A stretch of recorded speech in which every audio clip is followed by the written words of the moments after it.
welcome back everybody to another episode of The Release Valve. I am your host, Sean Hanlon, and I am excited to have another repeat guest today. He is a human operating system architect. He's the creator of Energetic Alchemy, which is a framework designed for leaders who are done scaling through sheer force.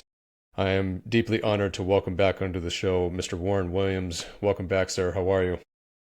Yeah, I'm good, man. It's really, really good to be here and to return with you to have another great conversation. Yeah, absolutely, man. I'm so glad we're doing this again. For those that haven't heard the last episode, I definitely encourage you to go back. It's episode 62. Give it a listen because it was super enlightening and jam packed with a lot of useful information that I know a lot of people could learn from, or at least take something positive away from. So I definitely encourage everybody to go back and check it out. But Warren, for those that did hear that last episode, what has changed for you since then, since we last spoke? What have you been working on lately? Yeah, I mean, just always evolution. What's the next level of growth that you can, lean into? So many people are, so obsessed with staying the same, and they just don't understand that, one of the things I always say is growth. So all the blocks, all the programs, all the doubts, all the fears. And most people, they live in repeat cycles and they think they're actually growing because they've read more books, and that isn't actually growth. Because what happens is you end up having information from other people, but it doesn't mean you've grown. And so growth is really about looking at the things that are not in alignment with you, that are keeping you stuck, and letting them go no matter how painful they are, letting them go because that's what allows you to get to the next level. I love that. I love that. Yeah, it's we become stagnant because we get comfortable, and growth, it pun intended, growth is uncomfortable for people, so they'll shy away from it. But that's the point of growth. It is uncomfortable. That's why they call it growing pains. You have to, and I believe you're right. It's You have to be intentional with it. Some things just naturally happen with certain experiences that we gain. Um, but you have to have that type of mindset to learn from the things that you're going through, right? As they say, you grow through what you go through. But that's not always the case. Some people, they just have that closed mindset. They're walking this very narrow path, and because that's what's comfortable with them, that's all that they're gonna do, right? Yeah, I mean, just to add to what you said, it's comfortability. That's what breaks humans. They talk about these examples that if you were in a forest by yourself with no support in any way, shape, or form, you would grow because of circumstance. You'd have to become uncomfortable. So if you want to see someone who's put them in a forest by themselves with no equipment and watch what they do, you go back in 6 months' time, they either die because it didn't change, or they grew because of circumstance. And so comfort weakens people, which is why we go and buy the most comfortable chairs possible.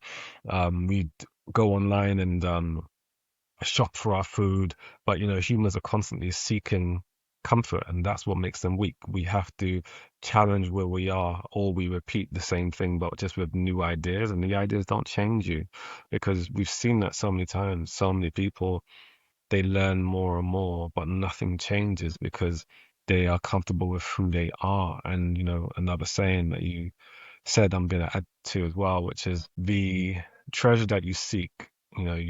It's in the caves, or sorry, I actually do it the other way around. The cave you fear to enter holds the treasure that you seek. Mm, I love that. Yeah, absolutely. Oh, what's that other saying? What you seek is just beyond the decisions you're scared to make, or whatever the case is.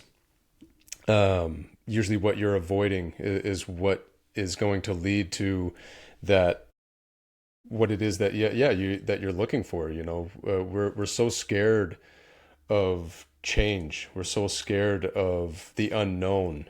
And that's what's often behind that, is we don't know what's going to come of this. I don't know what will happen if I, go through that door.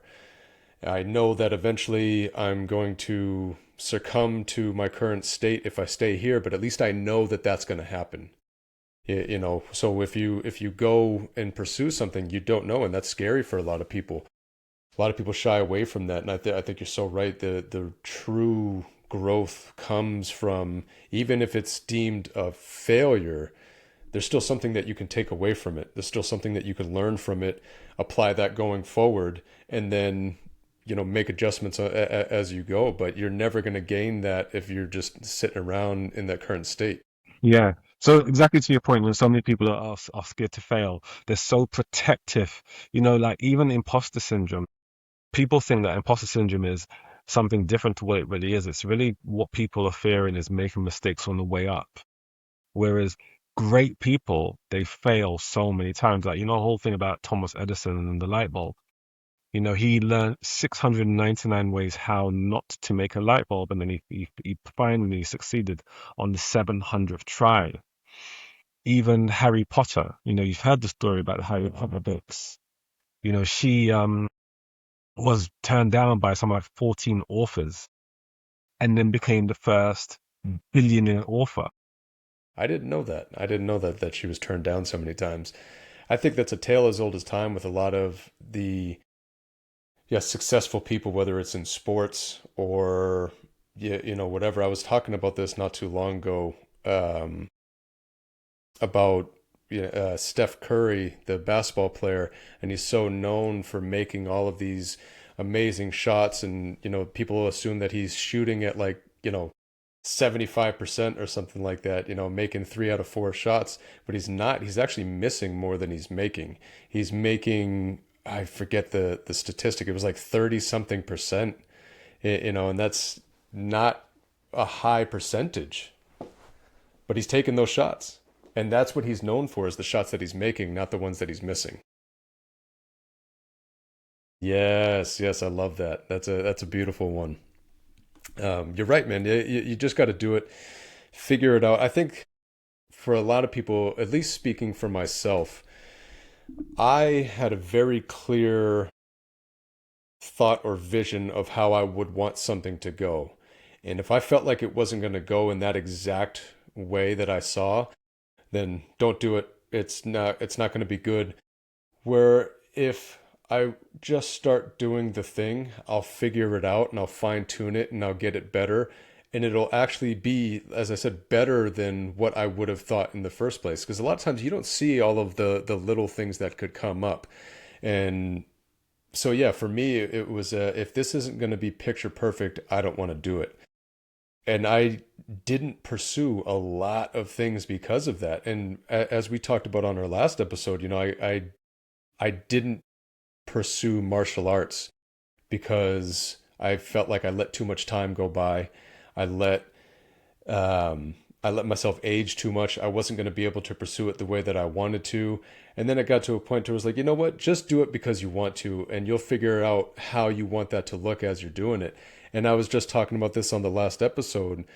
I now am so much in love with my practice of karate and kickboxing because I don't have all this added pressure to perform a certain way, to compete at a certain level.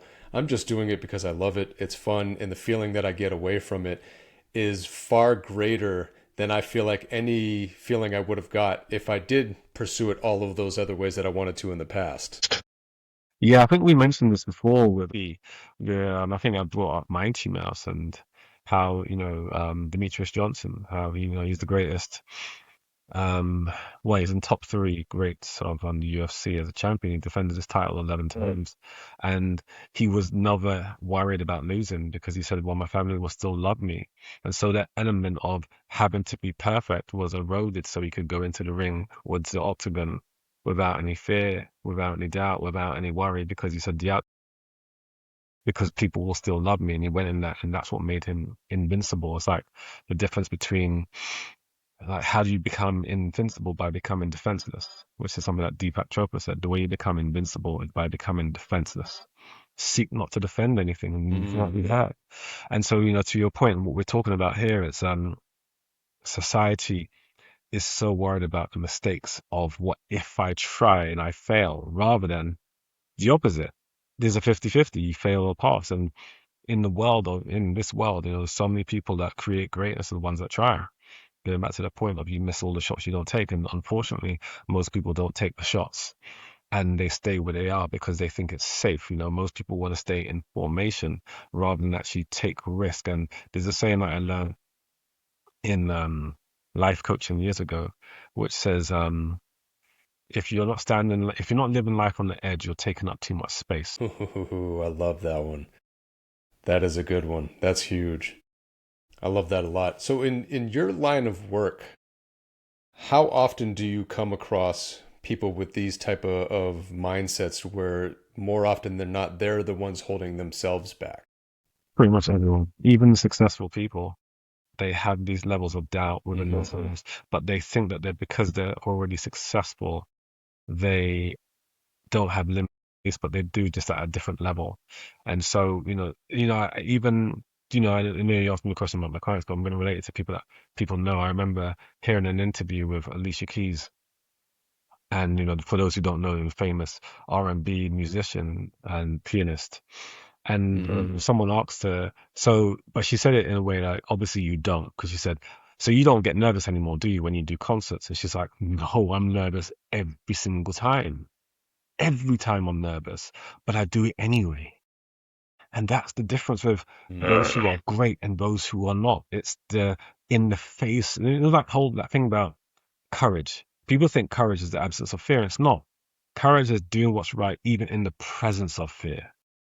And so, getting back to the point, everyone I've worked with, whether they're millionaires or, I work with people across the board, multimillionaires, I always term 7 to 8 figure founders, mums, stay-at-home mums, and professional athletes. I've worked with Olympians, I've worked with world boxing champions, everything in between, and every single Hmm. one has a limitation. One of my clients, who's a boxer, I won't say who he is, but he's a well-known boxer, said to me recently, and I've been working with him for 3 years, that every time he fights, he has a specific level of fear that he's never been able to get past, and he's so fearful when he goes into the ring, he hasn't been able to perform at his best. And he's a world level fighter, so he has fear. So it's like, to your question, every single person I've worked with has an incredible level of fear. Some of them are just really good at covering it up to themselves or suppressing it to themselves, but they all have high levels of fear. And so the goal, as we spoke about, is to feel the fear and do it anyway, sorry, because it's never as bad. Like, even, when you get letters or red letters, it's never as bad as you think. When you just open it, it's like, oh, I've done it now. I've opened it. What's the worst that can happen? It's just money. Right. It's just money. It's not death. You're not getting Right. to what that when they cut the head off. I forget what they call that. You're not get sent to the gallows. You're not being sent to the gallows to get your head cut off. Right. Right. Yeah. Yeah. Exactly. We always have this weird fear of, yeah, we're not going to survive if if we do the thing, if we take the step, if we open the whatever. It's so funny, and yeah, once we do it, we have that moment of everything's okay. I'm still here. The world didn't explode or anything like that. It's so funny, this irrational fear that we ourselves create. It's not as if somebody else implanted that into our minds, and then that's why we went forward with that thought process. It's we're often more often than not, we're our own worst enemy when it comes to just about every aspect of life. And we touched on this before. Like, it's the when you're just about to hit that breakthrough, and then you create something in your mind to stop. So most people ruminate because Hmm. they're better the devil they know than the devil they don't, and they so use all these things to justify themselves. Even things such as money doesn't grow on trees. It's like limitation, limitation, limitation. I want to say one last thing, because I know we're probably going to move on to a different subject, but because this is fascinating, it's most of humanity. So just talking about limitation. So I'm not sure if I shared this with you before, but I remember this story. It was like a real story of these supermodels, and they were like, there's 20 of them. And supermodels, pretty much everyone says you're stunning, you're stunning, you're stunning. And obviously from a static, point of view. And anyway, so these women they didn't know they were in a controlled experiment. And they filmed these women having conversation with themselves. And they were using so much limitation, even though they were rich, young, successful, attractive, all that sort of stuff that people would love to be. And then they brought Mm. them the next day into a room and they saw a group of what they didn't know were actors, female actors, talking in a restaurant, saying things to themselves. These actors on that the supermodels were witnessing on the screen, and the supermodels at the end of that video that they saw, they said, "Why were those women so hateful to themselves?" And then the people that did the whole experiment said, "No, they're actually using your scripts that you said yesterday." And they were like, "What?" They didn't realize the supermodels didn't realize that's how they spoke about themselves until they witnessed actors using their line. That's Wow. phenomenal. This is humanity. This is, 68,000 thoughts a day. And 95% of the thoughts we have today are the ones we had yesterday. And 90% of those thoughts are negative. So it shows you where the limitation is. It's in your words. It's in your thoughts daily. Right. So when you want to celebrate, people say, "Oh, stop being cocky or arrogant." And then it reverts you back to, okay, 9% negative again. Right. Yeah. Self-talk is huge. And we talked about this last time when we were discussing Ilya Tapuria, um, and how his self-belief and to the lengths that he's willing to go to not just talk about himself, but to even pre-celebrate, before a fight, he's already going with that mindset, that successful mindset. And I mean, so far, we'll see how things go tonight. So far, he's been 100% successful with that. And again, I don't believe in coincidences. I think there's really something to that. When you have that level of self-belief, when you're willing to put yourself into a position that you have to rise up to, it makes it so much easier for you to do that. I mean, obviously it's still a difficult task that lies ahead of you, and there's only so many variables that you can control yourself, but you're in far better position to succeed than you would be if you didn't have that level of self-belief, if you didn't have that self-talk.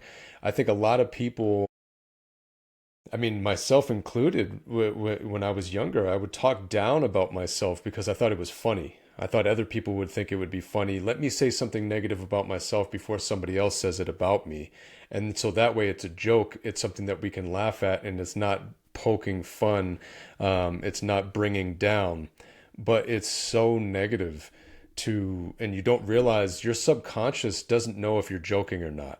Your subconscious doesn't know, oh, he's just joking, let me not take this serious. That inner self really starts to pick up on that, and you'll start to believe those things about yourself. You'll start to believe that you're not worth it, that you're not capable, that you're not you don't have the ability to go out and do the thing. And I think it's so big when people start really consciously working on that self-talk about themselves. I am a successful person. I am more than capable. I do have good things going for me. One of the things that I came across not too long ago, I talked about it before.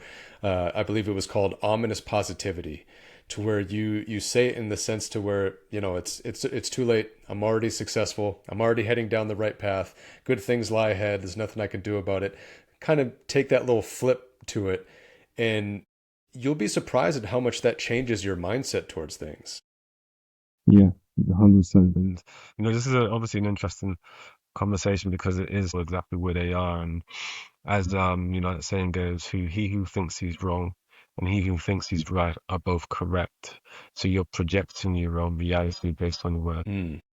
Yeah, absolutely. Yeah, the pursuit of greatness is something that we all came here to do, but it's beat out of us. That whole saying about children are born good, but their parents beat it out. Ooh, Yeah, it's just limitation straight away because of whether pure possibility. That's what a child represents as possibility. And it's really interesting that you see, no child is born obese, but they can become obese. No child's born racist, they can become racist. No child's born sexist. Right. It's their parents. And again, I'm not saying all parents are evil because it's just the program they're running. And unfortunately, they run it, and then their children Right. become a carbon copy. They model the behavior. And so we build a society based on programs. So we have to break the programs. And when we try to Hmm. do that, people say, oh, you're being confident or cocky or arrogant.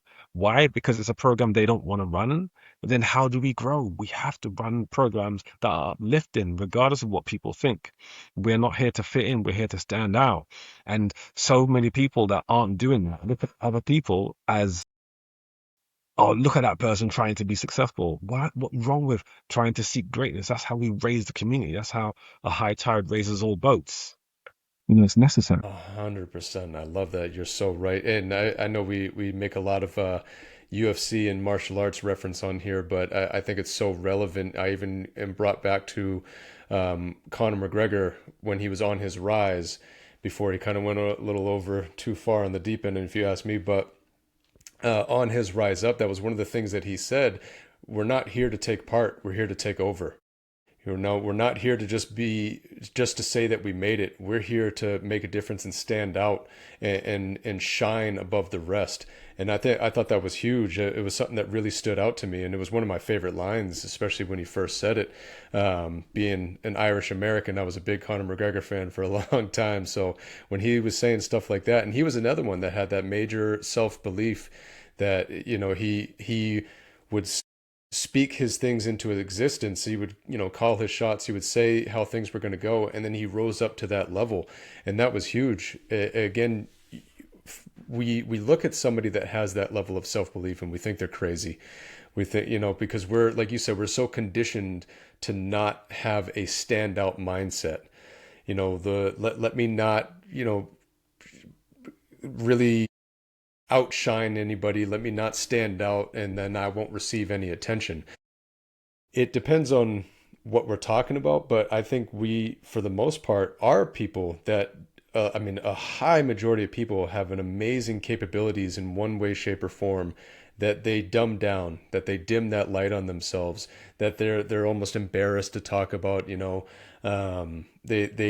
don't want to receive attention for it. And I'm not saying that you have to receive attention to it, but that doesn't mean you should dim your light over about the things that you are capable of doing. There's so many of us that have such a major amazing capabilities, talents, and things like that, skills that we just don't display because for one reason or another, fill in the blank depending on who it is and what it is. But we are all meant to shine in our own light, in our own way, and that doesn't have to take away from somebody else's light. That's just you're in your space shining the way that you can shine, and we can feed off of that with each other. Oh, you can do that, I can do this, or I can do that too. Feed off of that in a positive way. But so many people, yeah, they're conditioned to look at somebody that's standing out and be like, oh, look at this person. They have to try to bring them back down to their level because that's just the way that things are built. How dare you think that you're better than anybody else or better than me by doing the thing that you're doing? For whatever reason, we're just programmed to be that way. Mm. It's funny, especially when it comes to sports, right? Yeah. And the good thing about sports is what you're witnessing is greatness on a big stage. So it's a really good advert for what's possible when you see sports people. But I wanted to shift this slightly because it's the same subject, but I wanted to talk about environment and how environment influences this greatly. And a lot of people may not think about this, but environment is so many different things. It's not just where you live. I just want to preface with this first. So environment isn't just where you live. It's also everyone that's in your circle on your social media. So everyone that's following you on social media because they really excel and expand beyond their environment. So they have to change their environment to actually grow. And it doesn't mean you have to move from a flat to a mansion. It just means you have to shift to a place where everyone around you is also trying to grow. You've probably heard people talking about Hmm. Dubai as an example. It's a kind of sink or swim environment, but it forces growth. Like Dubai, it's a place where it forces growth. So if you're there and you're around people that are constantly trying to push the boundaries and grow, it elevates you because it's the environment. But if you're around people that, as you said, pull you down, then it's harder for you to climb against anchors. And to your point as well, it's like um, Right. you have to select your partner. You should select your partner not just on looks and stuff. It should be on, are they willing to support you on your growth? Do they nudge you to grow? So all of these factors. So for people listening, honestly look at your relationships and don't just stay with somebody because you're, oh, well, we get on. Is it more than that? We should look at our partners as, do they support me? Every time I have a dream, do they say, yeah, let's try and work on that together, or don't be silly, we're not going to move on from this. Is that right for you in your life? I know people that, one of my clients has been with his partner for 22 years. We've got 3 children. And he spoke to me yesterday. He said, yeah, he's leaving her. And he goes, she doesn't support me. He's like, she doesn't support me on my journey. So it's like, we've got to change our environments. So we're not saying on this episode, look, we get rid of your partner. What we're saying is just look at environment and everything around it. Your partner, your friends, where you live, the people you spend most time around. That can determine your level of growth as well. And the choices you make every single day determine your tomorrow. It's the most important thing we have to look at. If you can do that, then yeah, Mm, you can grow forwards and not be afraid to fail forward. And this is part of growth. Like I think I've said to you before, where a lot of spiritual people get this misunderstood. Spirituality is what you do. Spirituality because they think, just because I go to church on Saturday or Sunday, I'm spiritual. But what did you do the other 6 days of the week? Did you treat people like crap and you just went to church on Saturday, or you just prayed in the mosque? Is that what makes? right. It's not, no, it's not what makes you spiritual. It's just a technique that you do. It's a thing that you do, but who you are every single day that really defines who you are as a person. 100%. Yeah, oh, that you're so true. I've known some really misguided religious people, and well, I go to church every Sunday, and I say my Hail Marys and whatever, what have you. But yeah, they treat the waiter at the restaurant, as if they're crap. They don't give them a good tip, or they don't help the person, they don't hold the door open for the next person, or little things like that, or big things with just how they talk to people. It's huge. I wanted to get back to what you were saying about your environment. I absolutely love that. One of the quotes it made me think of is, "Show me your 5 friends, and I'll show you your future." You surround yourself with people that are like-minded in a negative sense, or just kind of stagnant type people. You're going to be that sixth person that's not doing anything. You surround yourself with people that are looking to grow, build, feed off of each other's energy in a good way, advance in some way, shape, or form. You're going to be that next person, or you're going to be left out and they're going to move on without you. So I love that. It's all a mindset and how you view things, and to tie those two things together, like you said, it's how you navigate life. It's the decisions that you make throughout your day, every single day. And I'm not saying that you need to be picture perfect every single day, every single moment, any time that anything comes up. We are human, we're going to make mistakes. But then in turn, how do you handle those mistakes? How do you handle those moments to where you weren't at your best, you had that explosion, you said something you shouldn't have said? Are you going to validate it? Are you going to try to justify it? Well, I had a hard day at work, or traffic was busy, or you blame it on some other external variable. Or are you going to do that internal self-reflection and say, nah, I could have handled that better, I apologize. Maybe explain to yourself where you were coming from, but don't excuse the behavior. Man up to it. Man up to it, so to speak. And make that correction when it's needed. Because again, we're not always going to be perfect. So I don't want people to think that you need to be on top of your game at all times. And if you mess up once, then you're not a good person. You're going to have your moments. You're going to have your times. And I think it's so important, especially as not just human beings, but when you are a parent, when you're a father or a mother, and you have those young kids that are looking up to you, you're in the position to where they're learning about the world through you. And we were getting back to what you were talking about earlier. As parents, show them that it's okay to make a mistake, but show them how to go about handling that mistake. Show them how they can correct that course of action by admitting what you did, and then learning and adopting different ways to go about it, or learn from it, and then apply that knowledge going forward.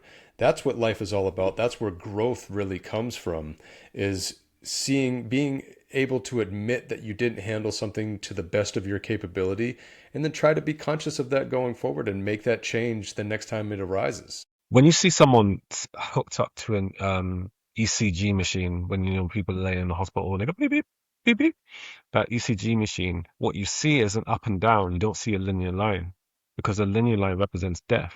And so that heart rate going up and down actually represents what life is, the ups and the downs. It's the fluctuation.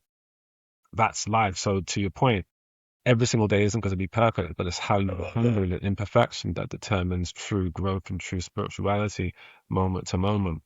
And I was going to use an example of somebody that I was talking to a couple of weeks ago who's in a relationship with somebody, and they're when you're talking about modeling and observation, so he's been unhappy in his relationship, and they haven't been intimate for 3 years, not once, and he's dying inside.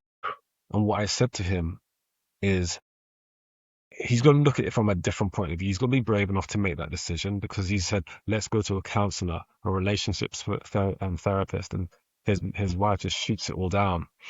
And I said to him, the problem outside of what it's doing to you because you're dying inside, other than that, which is terrible, but, and his wife is kind of forcing him to stay because of the children. So he can't be intimate, and he can't move on and find another relationship that cultivates his needs because of the children. And it's not right for the children for you to leave. But I said to him, well, what you're teaching your children is how not to love. Your children will model that and think that is love. And I said, your son will think a man is supposed to be passive and quiet and meek, and your daughter will think men show love this way. So when she goes to date, maybe a man, she'll think, well, men aren't loving him because they don't ever witness their parents hug or kiss. So they don't know what love really is. Right. And so they're going to go into well, because again, what we spoke about at the start, children model behavior. That's huge. That's huge. You're right. They learn what love is by witnessing the relationships that their parents have with each other, and or if they have one that's no longer in the picture, how they witness their relationship with their partner, whoever that is, and they will model that. And yeah, to your point, daughters are going to assume that this is how they're supposed to treat their partner, how they're supposed to be treated. And same thing with sons, they're going to assume that this is how I'm supposed to treat a woman or a partner, and this is how I'm supposed to accept being treated. This is the how I'm supposed to be behaving myself. And that's that generational trauma that then gets passed on over the years. And I've said this quote on here so many times, and I apologize to those that have heard me say it, uh, but that I keep coming back to it. And it's the no one's at fault, but everyone's responsible. There comes a point in your life where you have to take responsibility. You have to break that generational trauma. You have to be conscious of the decisions that you're making and not chalk it up to, oh, well, this is how I am. This is how my dad was. This is how my mom was. This is how it's always been. I am who I am. I can't do anything about it. There's always something that you can do about it. It may not always be easy, but there's always something that you can do about it. There's way too many, especially in this day and age, there's way too many resources out there that can help people. The coaches like yourself, life coaches, mindset coaches, therapists, psychologists, psychiatrists, all these different walks of life that can help you if you can't do it yourself. The internet is filled with endless amounts of resources that people can look things up. You have to be able, one, you have to want to do better. You have to, either for yourself, for your kids, for your partner, for your friends, whatever the case is, most importantly for yourself. But if that's not enough of a motivating factor for you, Use somebody else as the excuse. I need to do better for my kids. I need to show them a better way. I need to show them that there's more to life than what it is that we see in front of us right now. And make that conscious decision to get help if you need it, or just put in the work. Either way, you have to put in that work. And again, getting back to what we were talking about earlier, I think people are afraid of change to a fault.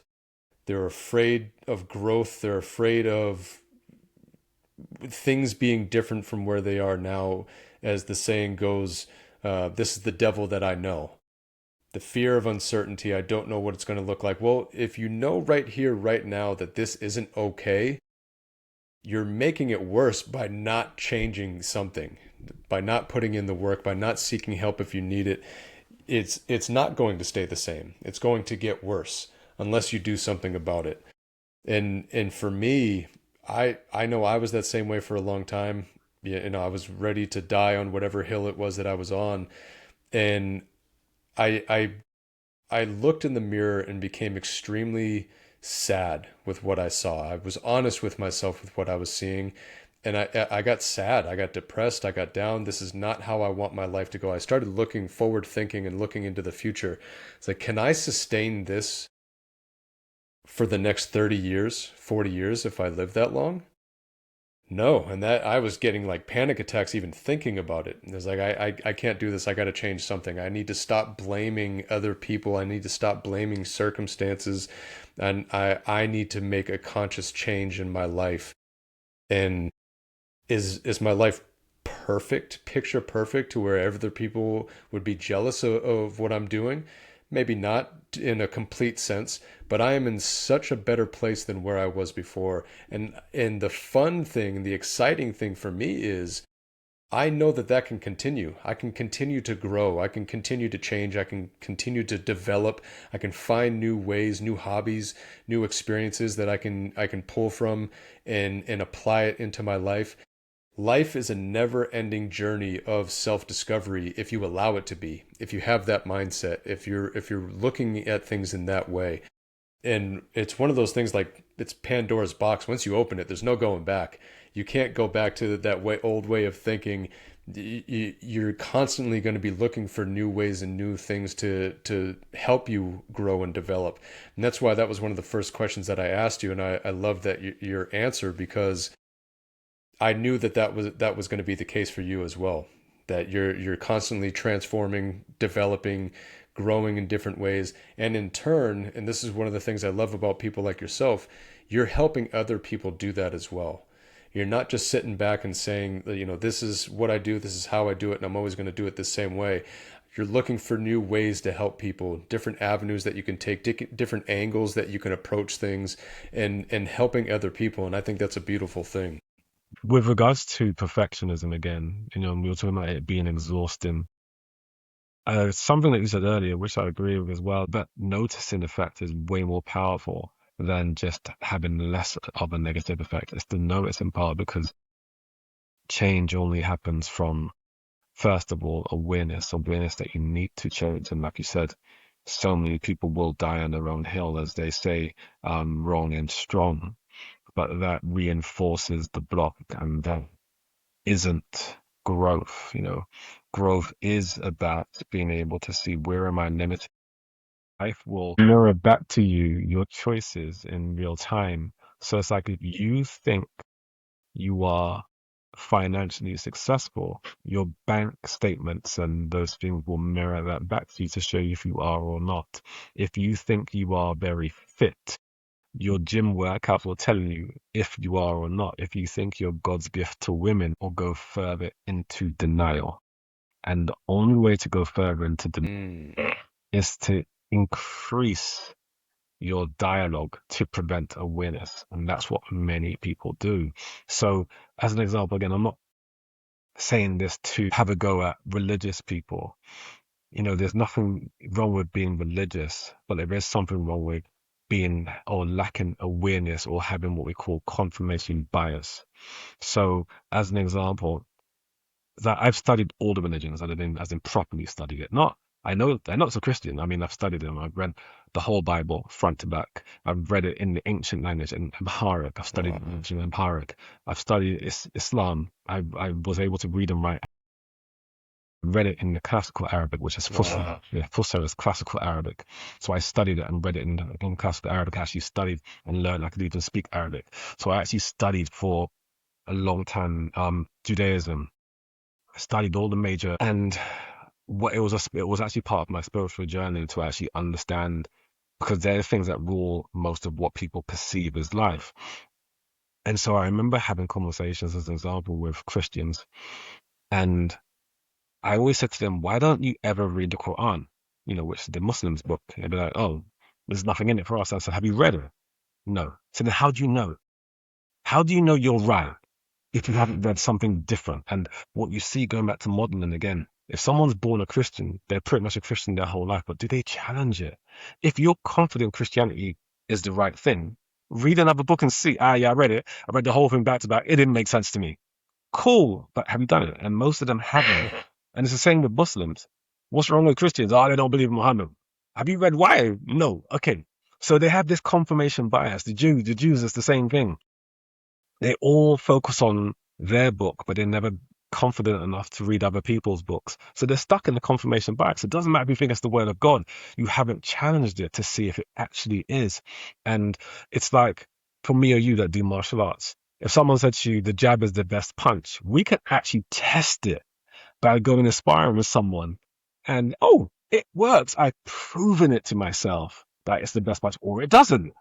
Right. And another example to tie, when I used to work, or I still do, was a pro boxer himself.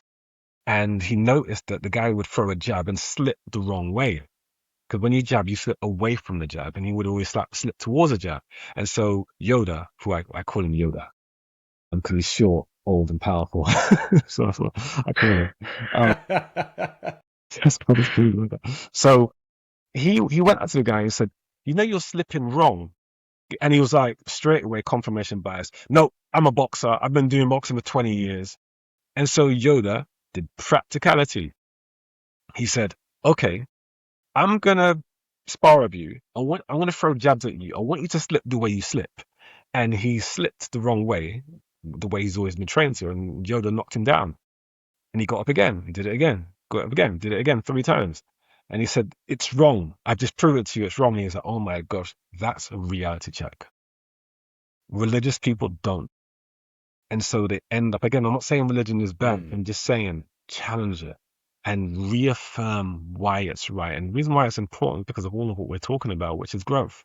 That's why I'm bringing it in, because it's about growth. And it's the same with Muslims and Jews, Hindus, all of these things. Challenge it to actually see if it stands up to scrutiny. And then all it will do is reinforce that you're right. But most people are so scared to, Right. in the same way how, to your point earlier, most people are scared to look at their relationships, or most people are scared to look at the way they train or their career. Most people are scared to do that, whether it's religious or social. And that's why most people don't grow, because they stay in their tiny little bubble without challenging anything so they can stay exactly who they are. But who they are isn't the highest version of them. Right, right. I I love love that. that. Yeah, yeah. Is Is the this the best? Is this the best way that you can live your life? Are you living to your full potential? Are you giving it your all, and or are you just being comfortable? Are you dimming yourself down, or are you choosing to live a lesser version of yourself because it's easier? And challenge is hard. Again, bringing it back to growth, it's uncomfortable. It's not going to feel good while you're doing it. And it's the same as, like lifting weights. When you've never lifted weights before, you first start out, it's hard. You're sore afterwards. You don't feel good. But the more you do it, the easier it gets. The more you do it, the stronger you get. The more you do it, the better you feel overall. And it's depending on, what level of physical, how far you're looking to take that. But it's an ongoing process. It's not something like you lift the weights once and then that's it. You did the work and then you're done. It's a day in and day out, like you were saying before. It's how you navigate your life. And I think that's a huge thing that more people need to understand and not get overwhelmed by that thought, not get not get shy away from it because they think, oh great, I got to try the rest of my life. And it's like, well, yeah, you should try. You should try to do better. You should strive for more. You should look to advance yourself. You should look to get better, because if you're not getting better, you're getting worse in every facet of life. If you're not getting better, you're getting worse. So you got to do something to get to just do better, feel better, and in turn everything else in your life will get better. It's funny, like they say, when you start working out, you feel better mentally.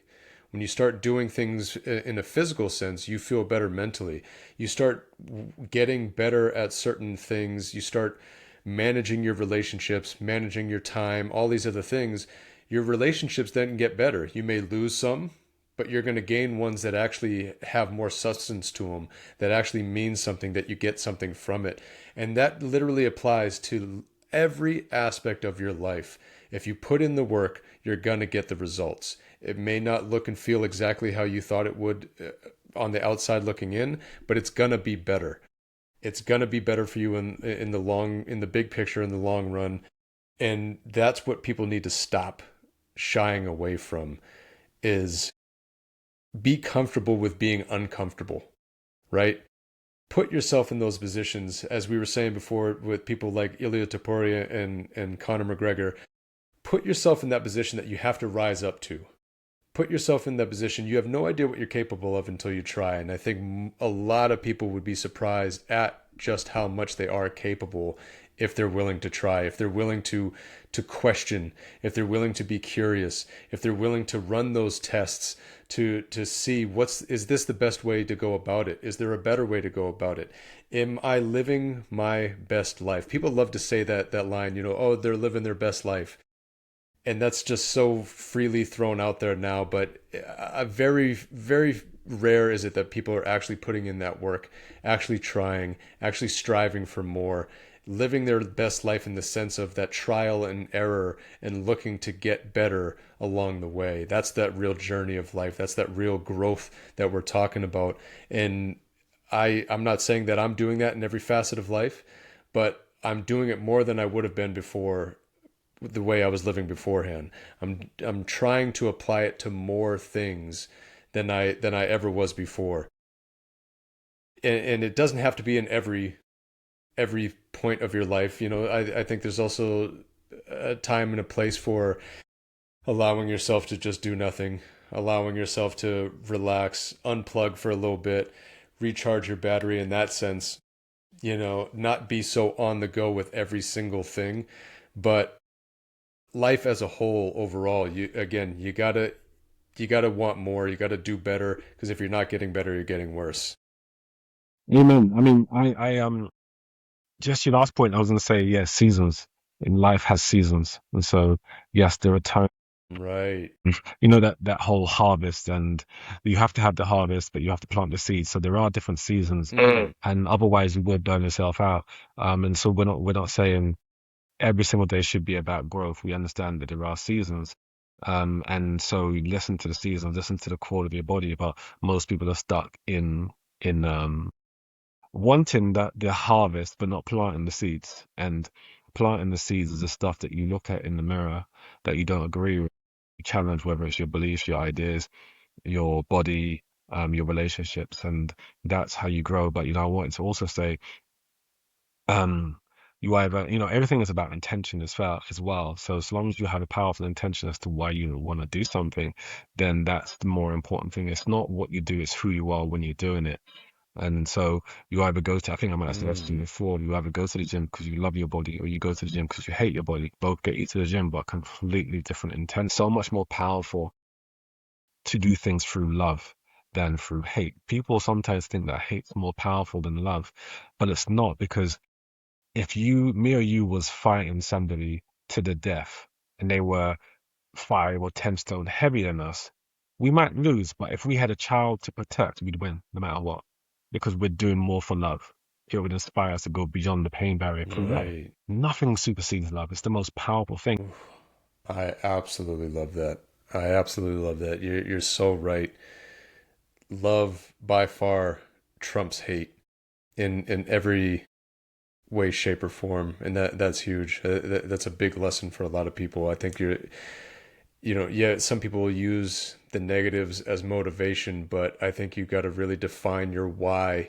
Like you said, why are you doing the thing?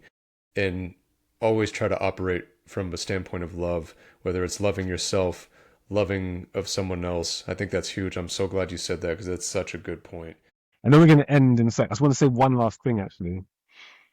Um, Yeah, yeah. yeah, purpose. So, have you seen the film The Last Samurai with Tom Cruise? Ooh, a long time ago, but yeah. Yeah, I watched it again last week or so, and going back to what you said earlier. So there's a scene where he gets captured by the Japanese, and he's there for like a year, and he hates them, but eventually he starts to notice every single person has a purpose.